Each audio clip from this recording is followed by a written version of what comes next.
פה דברים שאני מגלה, ואני כאילו את לא יודעת את זה, אבל אני פושע לא קטן. מסתבר? מגיל קטן.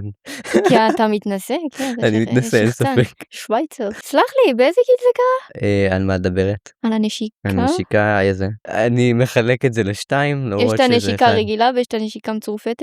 האמת שלא התכוונתי לזה, אבל בסדר. אפשר גם לעשות את זה. אז למה חילקת את זה? יש את הנשיקה שזה מגיע מרגש. אוקיי. ויש את זה שזה סתם טמטום.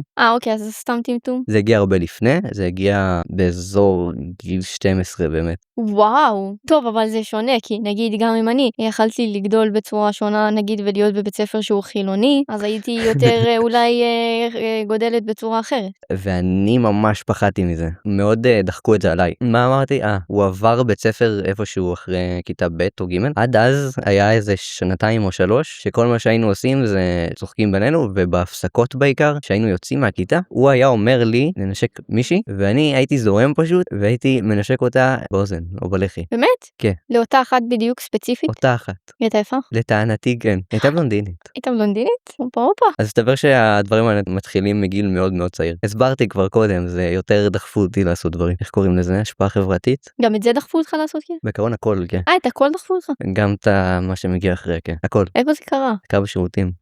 בבית ספר? לא. היא זורמה עם זה? היא בחרה את זה. פספסת את הנקודה שאני לא בהסכמה. יו, אני בהלם. זורם כאילו, אבל זה די נכפה עליי, זה לא שאני הצעתי את זה. אני בהלם. כן, זה הסיפור שלי. זה כאילו מין קטע כזה שכאילו אחר כך מדברים על זה? שמדברים על זה? כן. לא, יש לי פודקאסט פשוט ואני יכול לדבר על זה. לא, אתם החברים, כאילו למה הם דחפו אותך לעשות את זה? לא, הם לא דחפו אותי, היא דחפה אותי. היא דחפה אותך. כי זה כאילו מין קטע כזה אצל בנים, כאילו למי יש יותר גדול וכל מיני. נכון, ולי יש הכי גדול, זה ברור. אבל לא מדבר על זה.